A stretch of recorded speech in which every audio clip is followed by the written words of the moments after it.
ಇನ್ನು ಕಾಂಗ್ರೆಸ್ನಲ್ಲಿ B R Patil audio ಸಂಚಲನ ನನಗೆ ಗೊತ್ತಿಲ್ಲ ಅಂತ ಹೇಳಿ ಹೊರಟಿದ್ದಾರೆ ಉಪಮುಖ್ಯಮಂತ್ರಿ ಡಿಕೆ ಶಿವಕುಮಾರ್ ಅವರು. ಮಾಧ್ಯಮದವರ ಪ್ರಶ್ನೆಗೆ ಉತ್ತರಿಸದ ಡಿಕೆ ಶಿವಕುಮಾರ್ ಇದ್ರ ಬಗ್ಗೆ ಕೇಳಿದ್ರೆ ನನಗೆ ಅದ್ರ ಬಗ್ಗೆ ಗೊತ್ತಿಲ್ಲ ಅಂತ ಹಾಗೆ ಹೊರಟು ಹೋಗಿದ್ದಾರೆ ಡಿಸಿಎಂ ಡಿಕೆ ಶಿವಕುಮಾರ್ ಅವರು. ಹಾಗಾದ್ರೆ ಇಷ್ಟೆಲ್ಲ ಆಗ್ತಾ ಇದ್ರು ಇವ್ರ ಗಮನಕ್ಕೆ ಬಂದಿಲ್ವಾ ಹಾಗಾದ್ರೆ ಎನ್ನುವಂತ ಪ್ರಶ್ನೆ ಇಲ್ಲಿ ಉದ್ಭವ ಆಗ್ತಾ ಇದೆ.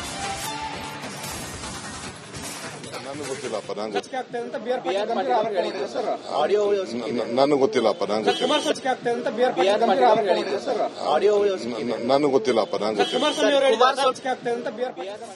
ನನಗೆ ಇವಾಗ ನಮ್ಮ ಪ್ರತಿನಿಧಿ ಹನುಮಂತು ನೇರ ಸಂಪರ್ಕದಲ್ಲಿ ಜಾಯ್ನ್ ಆಗಿದ್ದಾರೆ. ಹನುಮಂತು ಸದ್ಯಗ ಗಮನಿಸ್ತಾ ಇರಬಹುದು, ಒಂದ್ ಕಡೆಯಲ್ಲಿ ಯಾವ ರೀತಿಯಾಗಿ ಭ್ರಷ್ಟಾಚಾರ ತಾಂಡವ ಆಡ್ತಾ ಇದೆ ಅಂತ. ಯಾಕಂತ ಹೇಳಿದ್ರೆ ಭ್ರಷ್ಟಾಚಾರನೇ ಮಾಡೋಲ್ಲ, ನಿರ್ಮೂಲನೆ ಮಾಡ್ತೀವಿ ಅಂತ ಅಧಿಕಾರಕ್ಕೆ ಬಂದಿರುವಂತದ್ದು ಕಾಂಗ್ರೆಸ್ ಸರ್ಕಾರ.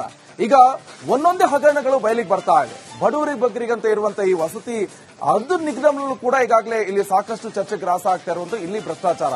ಈ ಆಡಿಯೋ ಈಗ ಸ್ವತಃ ಬಿಆರ್ ಪಾಟೀಲ್ ಅವರು ಒಪ್ಕೊಂಡಿದ್ದಾರೆ. ಡಿಕೆ ಶಿವಕುಮಾರ್ ನನ್ಗೇನು ಗೊತ್ತಿಲ್ಲ ಅಂತ ಹೇಳ್ತಿದ್ದಾರೆ. ಸಂಕ್ಷಿಪ್ತವಾಗಿ ಮಾಹಿತಿಯನ್ನು ಕೊಡ್ತಾ ಹೋಗೋದಾದ್ರೆ, ಸರ್ಕಾರದಲ್ಲಿ ಹಿರಿಯ ಶಾಸಕರು ಎಂ ಸಿದ್ದರಾಮಯ್ಯನವರಿಗೆ ಅತ್ಯಂತ ಆಪ್ತ ಶಾಸಕರಾಗಿರುವಂತಹ ಬಿಆರ್ ಪಾಟೀಲ್ ಅವರು ಇದೇ ಮೊದಲಲ್ಲ, ಈ ಹಿಂದೆ ಅನೇಕ ರೀತಿಯ ಪ್ರಶ್ನೆಗಳನ್ನ ಸರ್ಕಾರದ ವಿರುದ್ಧ ಎತ್ತಿದ್ರು. ಮೊದಲಿಗೆ ಸಚಿವರ ಕಾರ್ಯವೈಖರಿ ಬಗ್ಗೆನೂ ಕೂಡ ಅಸಮಾಧಾನವನ್ನು ಅವರು ಹಾಕಿದ್ರು.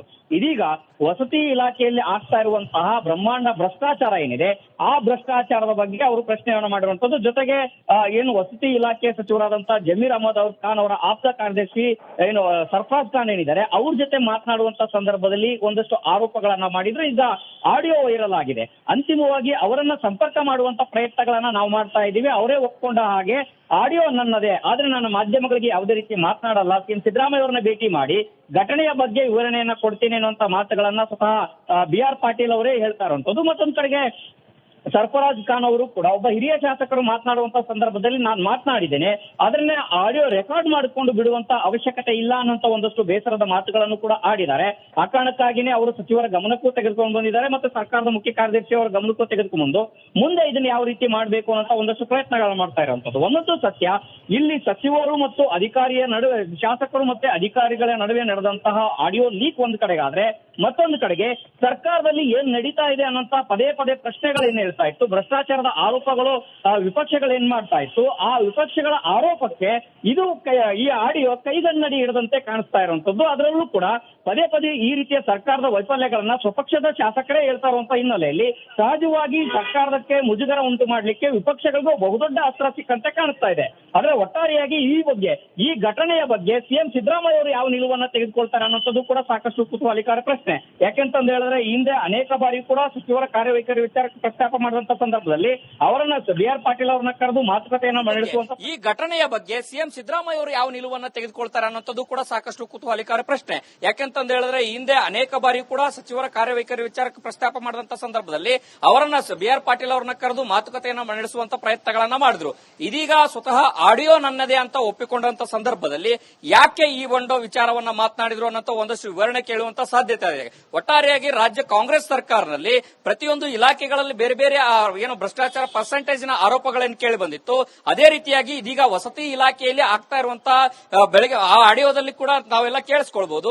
ಎಲ್ಲೆಲ್ಲಿ ಏನೇನ್ ನಡೀತಾ ಇದೆ ಅನ್ನೋದು ಸ್ವವಿವರವಾಗಿ ಸರ್ಫರಾಜ್ ಖಾನ್ ಅವರಿಗೆ ಬಿಆರ್ ಪಾಟೀಲ್ ಅವರು ಗಮನಕ್ಕೆ ತಂದಿದ್ದಾರೆ.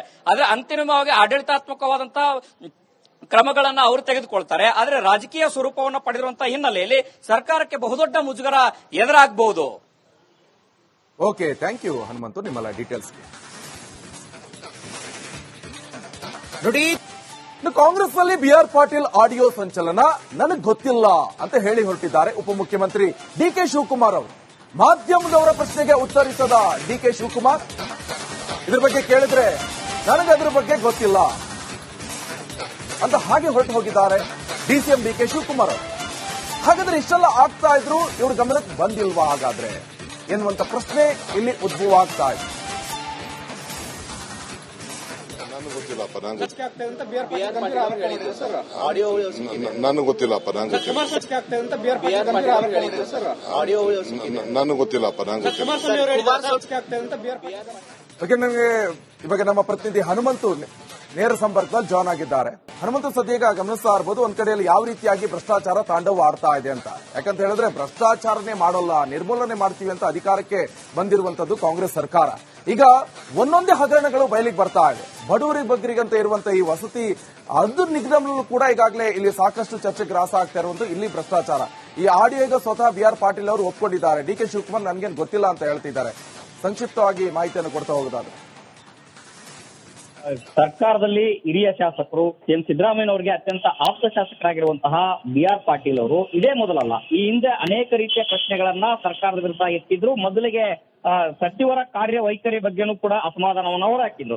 ಇದೀಗ ವಸತಿ ಇಲಾಖೆಯಲ್ಲಿ ಆಗ್ತಾ ಇರುವಂತಹ ಬ್ರಹ್ಮಾಂಡ ಭ್ರಷ್ಟಾಚಾರ ಏನಿದೆ, ಆ ಭ್ರಷ್ಟಾಚಾರದ ಬಗ್ಗೆ ಅವರು ಪ್ರಶ್ನೆಯನ್ನು ಮಾಡಿರುವಂತದ್ದು. ಜೊತೆಗೆ ಏನು ವಸತಿ ಇಲಾಖೆ ಸಚಿವರಾದಂತಹ ಜಮೀರ್ ಅಹಮದ್ ಖಾನ್ ಅವರ ಆಪ್ತ ಕಾರ್ಯದರ್ಶಿ ಏನು ಸರ್ಫರಾಜ್ ಖಾನ್ ಏನಿದ್ದಾರೆ, ಅವ್ರ ಜೊತೆ ಮಾತನಾಡುವಂತ ಸಂದರ್ಭದಲ್ಲಿ ಒಂದಷ್ಟು ಆರೋಪಗಳನ್ನ ಮಾಡಿದ್ರು. ಈಗ ಆಡಿಯೋ ವೈರಲ್ ಆಗಿದೆ. ಅಂತಿಮವಾಗಿ ಅವರನ್ನ ಸಂಪರ್ಕ ಮಾಡುವಂತ ಪ್ರಯತ್ನಗಳನ್ನ ನಾವು ಮಾಡ್ತಾ ಇದ್ದೀವಿ. ಅವರೇ ಒಪ್ಕೊಂಡ ಹಾಗೆ ಆಡಿಯೋ ನನ್ನದೇ, ಆದ್ರೆ ನಾನು ಮಾಧ್ಯಮಗಳಿಗೆ ಯಾವುದೇ ರೀತಿ ಮಾತನಾಡಲ್ಲ, ಸಿದ್ದರಾಮಯ್ಯ ಅವರನ್ನ ಭೇಟಿ ಮಾಡಿ ಘಟನೆಯ ಬಗ್ಗೆ ವಿವರಣೆಯನ್ನ ಕೊಡ್ತೀನಿ ಅನ್ನುವಂತ ಮಾತುಗಳನ್ನ ಸ್ವತಃ ಬಿ.ಆರ್. ಪಾಟೀಲ್ ಅವರೇ ಹೇಳ್ತಾ ಇರುವಂತದ್ದು. ಮತ್ತೊಂದ್ ಕಡೆಗೆ ಸರ್ಫರಾಜ್ ಖಾನ್ ಅವರು ಕೂಡ ಒಬ್ಬ ಹಿರಿಯ ಶಾಸಕರು ಮಾತನಾಡುವಂತ ಸಂದರ್ಭದಲ್ಲಿ ನಾನು ಮಾತನಾಡಿದ್ದೇನೆ, ಅದನ್ನೇ ಆಡಿಯೋ ರೆಕಾರ್ಡ್ ಮಾಡಿಕೊಂಡು ಬಿಡುವಂತ ಅವಶ್ಯಕತೆ ಇಲ್ಲ ಅನ್ನೋಂತ ಒಂದಷ್ಟು ಬೇಸರದ ಮಾತುಗಳನ್ನು ಕೂಡ ಆಡಿದ್ದಾರೆ.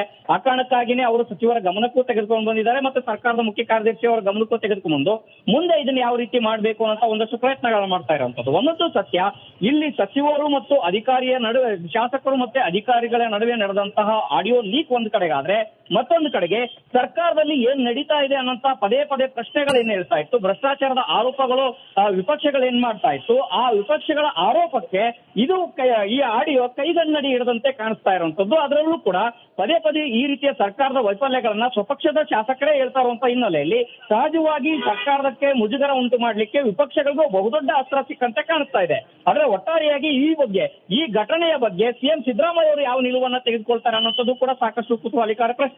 ಯಾಕೆಂತಂದು ಹೇಳಿದ್ರೆ ಹಿಂದೆ ಅನೇಕ ಬಾರಿ ಕೂಡ ಸಚಿವರ ಕಾರ್ಯವೈಖರಿ ವಿಚಾರಕ್ಕೆ ಪ್ರಸ್ತಾಪ ಮಾಡುವಂತ ಸಂದರ್ಭದಲ್ಲಿ ಅವರನ್ನ ಬಿ.ಆರ್. ಪಾಟೀಲ್ ಅವರನ್ನ ಕರೆದು ಮಾತುಕತೆಯನ್ನ ನಡೆಸುವಂತ ಈ ಘಟನೆಯ ಬಗ್ಗೆ ಸಿಎಂ ಸಿದ್ದರಾಮಯ್ಯ ಅವರು ಯಾವ ನಿಲುವನ್ನ ತೆಗೆದುಕೊಳ್ತಾರೆ ಅನ್ನೋದು ಕೂಡ ಸಾಕಷ್ಟು ಕುತೂಹಲಕಾರಿ ಪ್ರಶ್ನೆ. ಯಾಕೆಂತಂದು ಹೇಳಿದ್ರೆ ಹಿಂದೆ ಅನೇಕ ಬಾರಿ ಕೂಡ ಸಚಿವರ ಕಾರ್ಯವೈಖರಿ ವಿಚಾರಕ್ಕೆ ಪ್ರಸ್ತಾಪ ಮಾಡಿದಂತ ಸಂದರ್ಭದಲ್ಲಿ ಅವರನ್ನ ಬಿ.ಆರ್. ಪಾಟೀಲ್ ಅವರನ್ನ ಕರೆದು ಮಾತುಕತೆಯನ್ನ ನಡೆಸುವಂತ ಪ್ರಯತ್ನಗಳನ್ನ ಮಾಡಿದ್ರು. ಇದೀಗ ಸ್ವತಃ ಆಡಿಯೋ ನನ್ನದೇ ಅಂತ ಒಪ್ಪಿಕೊಂಡಂತ ಸಂದರ್ಭದಲ್ಲಿ ಯಾಕೆ ಈ ಒಂದು ವಿಚಾರವನ್ನ ಮಾತನಾಡಿದ್ರು ಅನ್ನೋ ಒಂದಷ್ಟು ವಿವರಣೆ ಕೇಳುವಂತ ಸಾಧ್ಯತೆ ಇದೆ. ಒಟ್ಟಾರೆಯಾಗಿ ರಾಜ್ಯ ಕಾಂಗ್ರೆಸ್ ಸರ್ಕಾರದಲ್ಲಿ ಪ್ರತಿಯೊಂದು ಇಲಾಖೆಗಳಲ್ಲಿ ಬೇರೆ ಬೇರೆ ಏನು ಭ್ರಷ್ಟಾಚಾರ ಪರ್ಸೆಂಟೇಜಿನ ಆರೋಪಗಳನ್ನು ಕೇಳಿ ಬಂದಿತ್ತು. ಅದೇ ರೀತಿಯಾಗಿ ಇದೀಗ ವಸತಿ ಇಲಾಖೆಯಲ್ಲಿ ಆಗ್ತಾ ಇರುವಂತಹ ಬೆಳಗ್ಗೆ ಆ ಆಡಿಯೋದಲ್ಲಿ ಕೂಡ ನಾವೆಲ್ಲ ಕೇಳಿಸ್ಕೊಳ್ಬಹುದು. ಎಲ್ಲೆಲ್ಲಿ ಏನೇನ್ ನಡೀತಾ ಇದೆ ಅನ್ನೋದು ಸ್ವವಿವರವಾಗಿ ಸರ್ಫರಾಜ್ ಖಾನ್ ಅವರಿಗೆ ಬಿ.ಆರ್. ಪಾಟೀಲ್ ಅವರು ಗಮನಕ್ಕೆ ತಂದಿದ್ದಾರೆ. ಆದ್ರೆ ಅಂತಿಮವಾಗಿ ಆಡಳಿತಾತ್ಮಕವಾದಂತಹ ಕ್ರಮಗಳನ್ನ ಅವರು ತೆಗೆದುಕೊಳ್ತಾರೆ. ಆದ್ರೆ ರಾಜಕೀಯ ಸ್ವರೂಪವನ್ನು ಪಡೆದಿರುವಂತಹ ಹಿನ್ನೆಲೆಯಲ್ಲಿ ಸರ್ಕಾರಕ್ಕೆ ಬಹುದೊಡ್ಡ ಮುಜುಗರ ಎದುರಾಗಬಹುದು. ಓಕೆ, ಥ್ಯಾಂಕ್ ಯು ಹನುಮಂತು, ನಿಮ್ಮೆಲ್ಲ ಡೀಟೇಲ್ಸ್ ನೋಡಿ.